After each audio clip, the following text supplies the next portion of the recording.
Shalom, selamat malam. Perkenalkan, nama saya Indriani Mage, NIM 2003030088, kelas C semester 1. Fakultas Ilmu Sosial dan Ilmu Politik, jurusan Sosiologi, Universitas Nusa Cendana Kupang. Saya akan membacakan review buku tentang dasar-dasar politik menurut Miriam Budiarjo.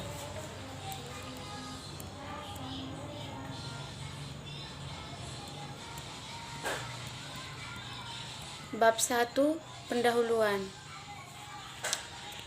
Yang pertama, latar belakang. Pertama, sifat, arti, dan hubungan ilmu politik dengan ilmu pengetahuan lainnya. Perkembangan dan definisi ilmu politik. Apabila ilmu politik dipandang semata sebagai salah satu cabang ilmu dari ilmu-ilmu sosial yang memiliki dasar, rangka, fokus, dan ruang lingkup yang jelas, maka dapat dikatakan bahwa ilmu politik masih muda usianya karena baru lahir pada akhir abad ke-19. Pada tahap itu, ilmu politik berkembang secara pesat berdampingan dengan cabang-cabang ilmu sosial lainnya, seperti sosiologi, antropologi, ekonomi, psikologi, dan dalam perkembangan ini mereka saling mempengaruhi. Akan tetapi, apabila ilmu politik ditinjau dalam rangka yang lebih luas, yaitu sebagai pembahasan secara rasional dari berbagai aspek negara dan kehidupan politik, maka ilmu politik dapat dikatakan jauh lebih tua umurnya. Bahkan ia sering dinamakan ilmu sosial yang tertua di dunia.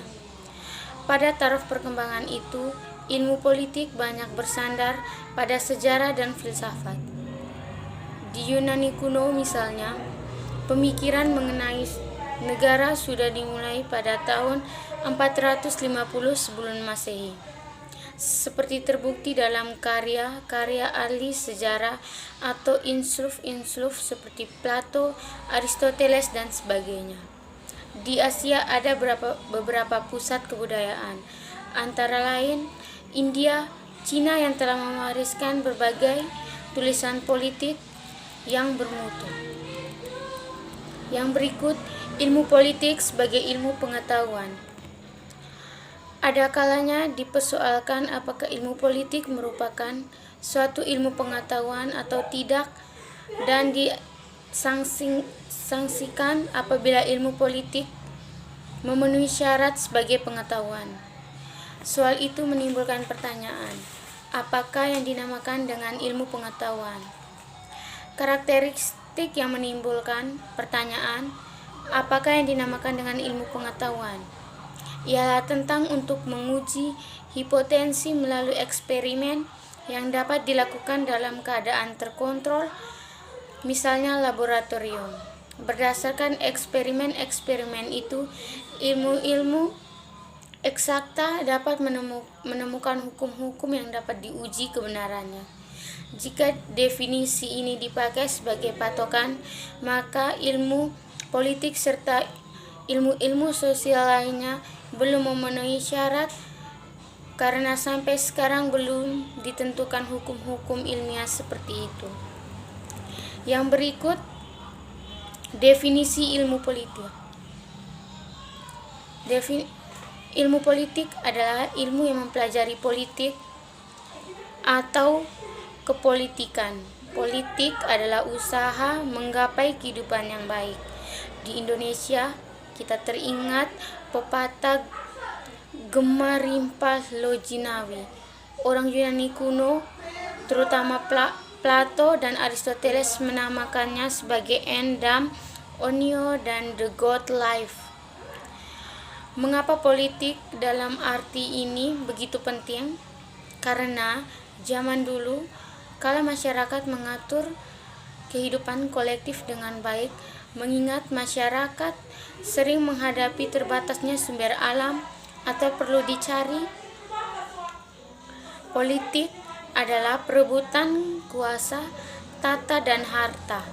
Di bawah ini ada dua sarjana yang menguraikan definisi politik yang berkaitan dengan masalah politik dan konsensus. Yang pertama, menurut Rothhaguet et al., politik adalah kegiatan yang menyangkut cara bagaimana kelompok-kelompok mencapai keputusan-keputusan yang bersifat kolektif dan mengikat melalui usaha untuk mendamaikan perbedaan-perbedaan di antara anggota-anggotanya. Yang kedua, menurut Andre Hayward, politik kegiatan suatu bangsa yang bertujuan untuk membuat, mempertahankan, dan mengamandemen peraturan-peraturan umum yang mengatur kehidupannya, yaitu berarti tidak dapat terlepas dari gejala konflik dan kerjasama. Dari uraian di atas kita dapat simpulkan konsep-konsep pokok itu sebagai berikut. Yang pertama, negara atau state. Yang kedua, kekuasaan. Yang ketiga, pengambilan keputusan. Yang keempat, kebijakan. Yang kelima, pembagian atau distribution atau alokasi atau allocation. Yang pertama, kita jelaskan tentang negara. Negara adalah suatu organisasi dari suatu wilayah yang memiliki kekuasaan tertinggi yang sah ditaati oleh rakyatnya. Para sarjana menemukan negara sebagai inti dari politik, memusatkan perhatiannya pada lembaga-lembaga kenegaraan serta bentuk formalnya. Definisi-definisi ini bersifat tradisional dan agak sempit ruang lingkupnya. Pendekatan ini dinamakan dengan pendekatan institusional. Yang berikut adalah kekuasaan. Kekuasaan adalah kemampuan seseorang atau suatu kelompok yang mempengaruhi perilaku seseorang atau kelompok lain sesuai dengan keinginan para pelaku. Sarjana yang melihat kekuasaan inti dari politik beranggapan bahwa politik merupakan suatu kegiatan yang menyangkut masalah dan memperebutkan dan mempertahankan kekuasaan. Biasanya dianggap sebagai perjuangan kekuasaan ini hal ini mempunyai tujuan yang menyangkut kepentingan seluruh masyarakat. Yang berikut pengambilan keputusan. Keputusan adalah hasil dari membuat pilihan di antara beberapa alternatif, sedangkan istilah pengambilan keputusan atau decision making menunjukkan pada proses yang terjadi sampai keputusan itu tercapai. Pengambilan keputusan sebagai konsep pokok dari politik menyangkut keputusan-keputusan yang diambil secara kolektif mengikat seluruh masyarakat. Keputusan-keputusan itu dapat mengangkut tujuan masyarakat, dapat pula menyangkut kebijakan-kebijakan untuk mencapai tujuan itu.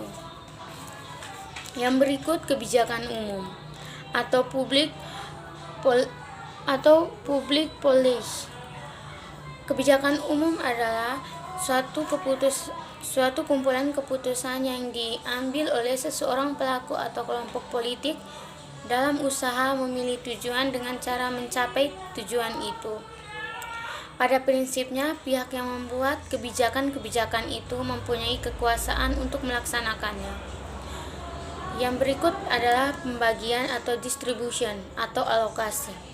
Pembagian atau alokasi adalah pembagian atau penjatahan nilai-nilai dalam masyarakat. Sarjana yang menekankan pembagian dan alokasi beranggapan bahwa politik tidak lain dan tidak bukan adalah membagikan dan mengalokasikan nilai-nilai yang secara mengikat. Yang ditekankan oleh mereka adalah bahwa pembagian ini sering merata karena kita menyebabkan konflik.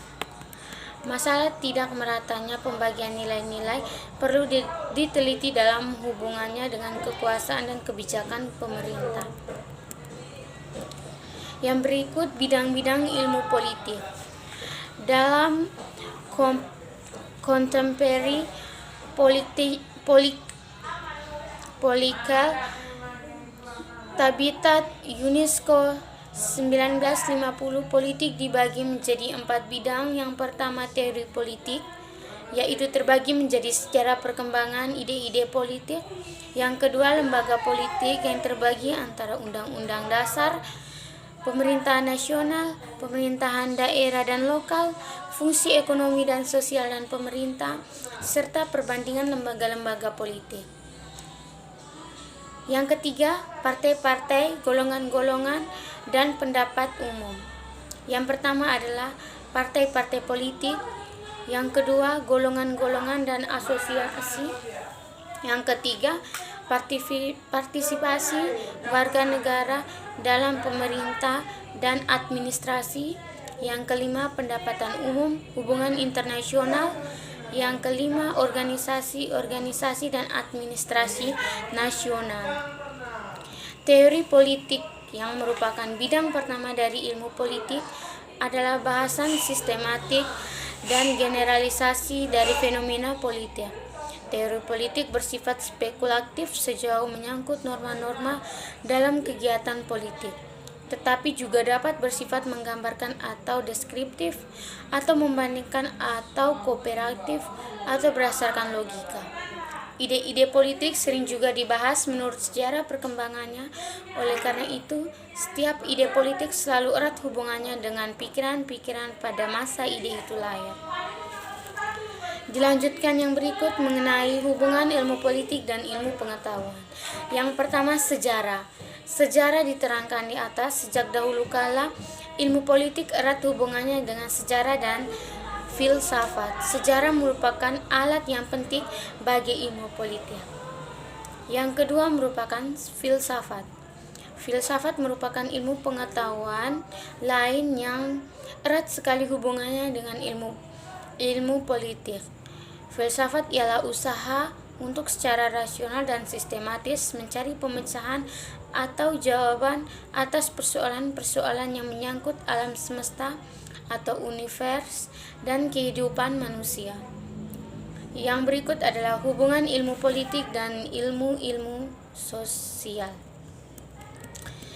Hubungan-hubungan politik yang tidak terbatas pada sejarah dan filsafat, tetapi juga meliputi ilmu-ilmu sosial lainnya. Ilmu politik merupakan salah satu kelompok besar ilmu sosial yang erat sekali hubungannya dengan anggota-anggota kelompok lainnya seperti sosiologi, antropologi, dan ilmu hukum, ekonomi, psikolog, sosiologi, dan ilmu bumi sosial. Semua ilmu sosial mempunyai objek penyelidikan yang sama, yaitu manusia sebagai anggota kelompok atau grup. Mereka mempelajari tingkah laku manusia serta cara-cara manusia hidup serta bekerja sama. Cara penglihatan ini berdasarkan gagasan bahwa manusia tidak dapat hidup tersendiri, tetapi selalu hidup dalam suatu komunitas. Yang berikut adalah sosiologi. Di antara ilmu-ilmu sosial, sosiologilah yang paling pokok dan umum sifatnya. Sosiologi membantu sarjana ilmu politik dalam usahanya memahami latar belakang, susunan dan pola sosial dari berbagai golongan dan kelompok dalam masyarakat.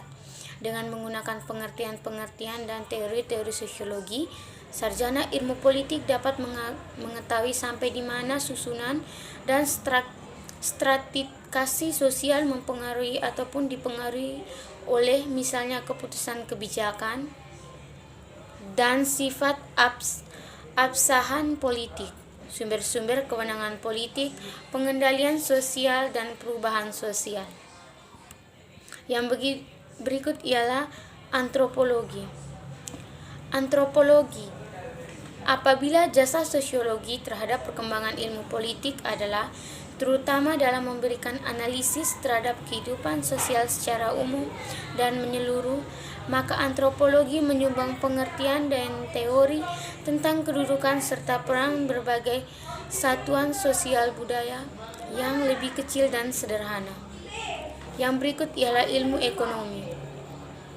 Ilmu ekonomi pada masa silam, ilmu politik dan ilmu ekonomi merupakan bidang ilmu yang tersendiri yang dikenal sebagai ekonomi politik atau politikal ekonomi, yaitu pemikiran dan analisis kebijakan yang hendak digunakan untuk memajukan kekuatan dan kesetaraan negara Inggris dalam menghadapi saingan-saingan seperti Portugis, Spanyol, Prancis, Jerman pada abad ke-18 dan ke-19.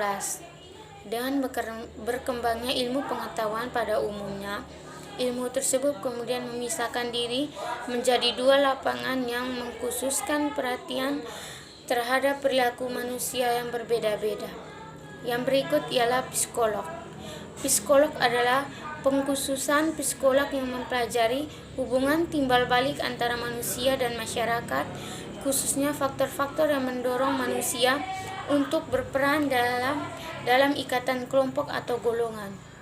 Yang berikut adalah geografi. Geografi merupakan faktor-faktor yang berdasarkan geografi seperti perbatasan strategis, desakan penduduk, daerah pengaruh, memenuhi politik. Montesquieu, seorang sarjana Prancis, untuk pertama kali membahas bagaimana faktor-faktor geografi mempengaruhi konstelasi politik suatu negara. Yang berikut adalah ilmu hukum.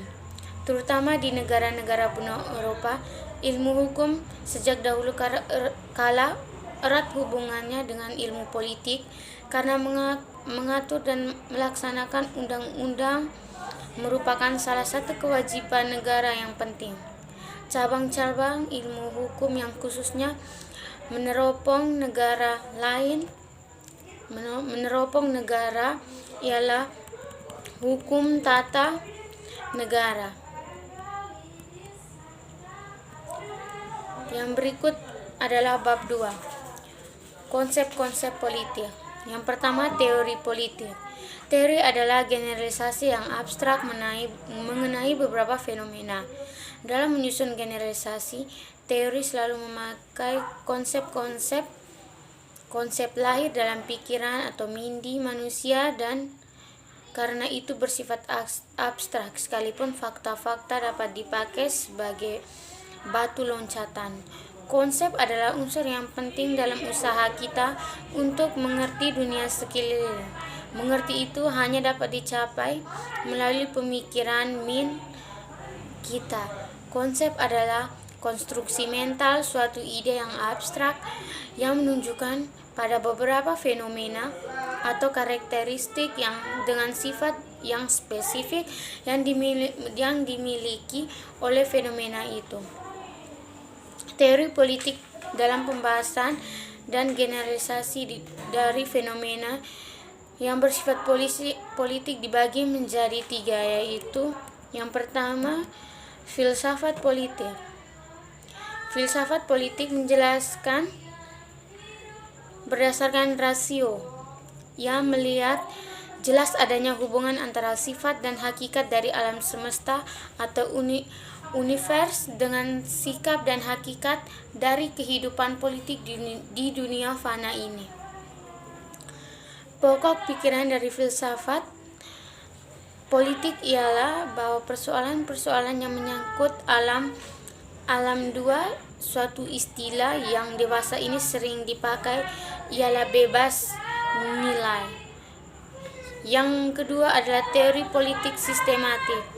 Teori-teori politik ini tidak memajukan suatu pandangan tersendiri mengenai materi fisika dan epistemologi, tetapi berdasarkan di atas pandangan-pandangan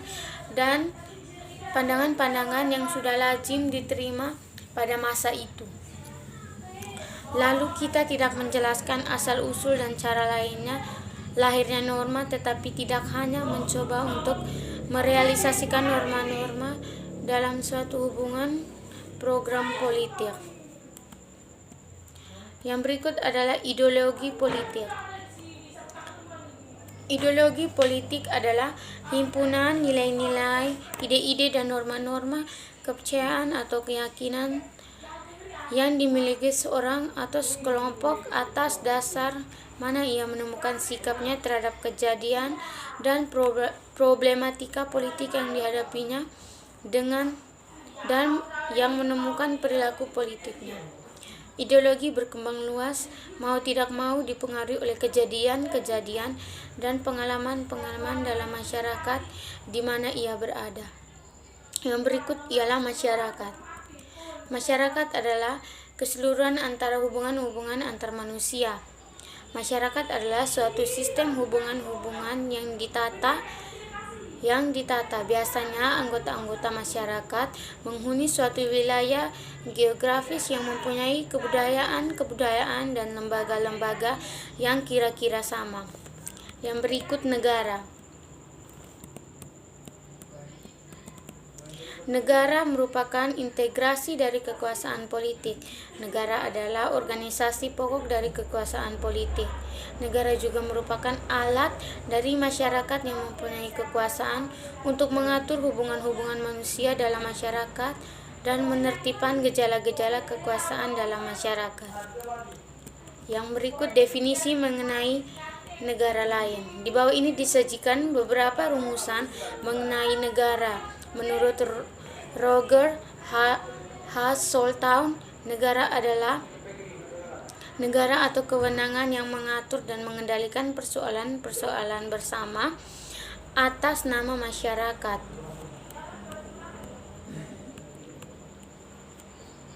Masyarakat merupakan negara kalau cara hidup yang harus ditaati baik individu maupun asosiasi-asosiasi ditentukan oleh suatu wewenang yang bersifat memaksa dan memikat. Yang berikut adalah sifat-sifat negara. Negara mempunyai sifat khusus yang merupakan manifestasi dari kedaulatan. Dasar-dasar ilmu politik yang dimiliki dan hanya dapat pada negara saja dan dapat berdasarkan pada asosiasi atau organisasi-organisasi lainnya. Umumnya dianggap bahwa setiap negara mempunyai sifat memaksa, sifat monopoli, dan sifat mencangkup semua. Yang pertama, sifat memaksa. Agar peraturan perundang-perundangan ditaati, dengan demikian penertiban dalam masyarakat tercapai serta timbulnya anarki dicegah, maka negara memiliki sifat memaksa dalam arti mempunyai kekuasaan untuk memakai kekerasan fisik secara legal. Saran untuk itu adalah polisi, tentara, dan sebagainya. Organisasi dan asosiasi yang lain dari negara juga mempunyai aturan, akan tetapi aturan-aturan yang dikeluarkan oleh negara lebih mengikat. Yang berikut adalah sifat monopoli.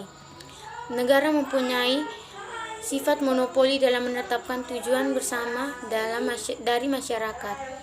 Dalam rangka ini, negara dapat menyatakan bahwa suatu aliran kepercayaan atau aliran politik ditentukan dilarang hidup dan disebarluaskan oleh karena dianggap bertentangan dengan tujuan masyarakat. Yang berikut sifat mencangkup semua peraturan perundang-undangan yang berlaku untuk semua orang tanpa kecuali. Keadaan demikian memang perlu, sebab kalau seorang dibiarkan berada di ruang lingkup aktivitas negara, maka usaha negara ke arah tercapainya masyarakat yang dicita-citakannya akan gagal. Yang berikut merupakan konsep kekuasaan.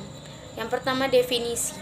Di antara konsep politik yang banyak dibahas adalah kekuasaan.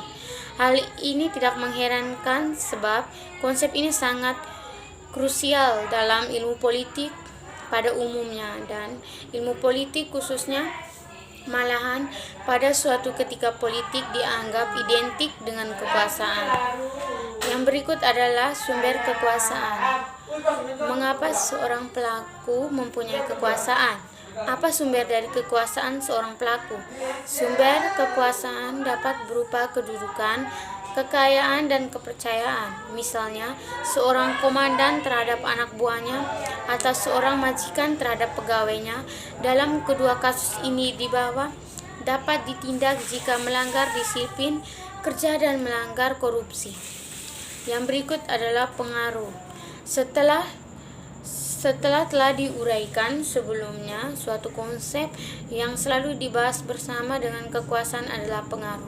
Pada umumnya, masyarakat berpendapat bahwa kekuasaan dapat mengadakan sanksi dan pengaruh. Yang berikut, bab ketiga. Berbagai pendekatan dalam ilmu politik. Yang pertama, pendekatan dibagi menjadi pendekatan legal atau institusional. Pendekatan legal yang sering dinamakan dengan pendekatan tradisional mulai berkembang pada abad ke-19 pada masa Perang Dunia Kedua. Dalam pendekatan ini, negara menjadi fokus pokok, terutama segi konstitusional dan yudisnya. Bahasa tradisional menyangkut antara lain sifat dari Undang-Undang Dasar, masalah kedaulatan, kedudukan, dan kekuasaan formal serta yuridis dari lembaga-lembaga kenegaraan seperti parlemen, badan eksekutif, dan badan yudikatif. Yang berikut merupakan pendekatan perilaku dan mulai berkembang di Amerika Serikat pada tahun 1950-an sesuai Perang Dunia Kedua. Adapun sebab-sebab kemunculannya sebagai berikut. Pertama, sifat deskriptif. Dari ilmu politik dianggap tidak memuaskan karena tidak realistis dan sangat berbeda dengan kenyataan sehari-hari. Kedua, ada kekhawatiran bahkan jika ada politik tidak maju dengan pesat, ia akan ditinggalkan dibandingkan dengan ilmu-ilmu lainnya. Yang berikut, kritik terhadap pendekatan perilaku. Dalam perkembangan pendekatan perilaku pun tidak luput dari kritik dan yang datang dari berbagai pihak, antara lain dari kalangan tradisional, kemudian dari kalangan penganut pendekatan perilaku sendiri dan juga para neo-Marxis. Kalangan tradisional yang tadinya menjadi sasaran utama dari kencaman kaum perilaku kelihatannya tidak tinggal diam dan mempertahankan diri dengan sengit. Para sarjana tradisional seperti Eric Leo Strauss dan John Holloway menyerang pendekatan perilaku dengan argumentasi bahwa pendekatan itu terlalu steril karena menolak masuknya nilai-nilai dan norma-norma dalam penelitian politik. Yang berikut, pendekatan neo-Marxis.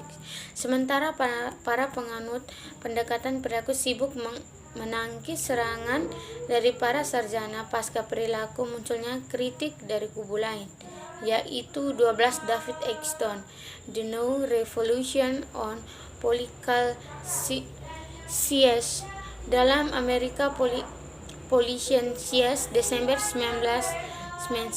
Tulisan ini dimuat kembali dalam David Eggstone. Kalangan lain juga berada dalam rangka teori-teori kiri yang kemudian dikenal sebagai teori ketergantungan. Adalah kelompok yang mengkhususkan penelitiannya pada hubungan antara negara-negara dunia dan dunia ketiga.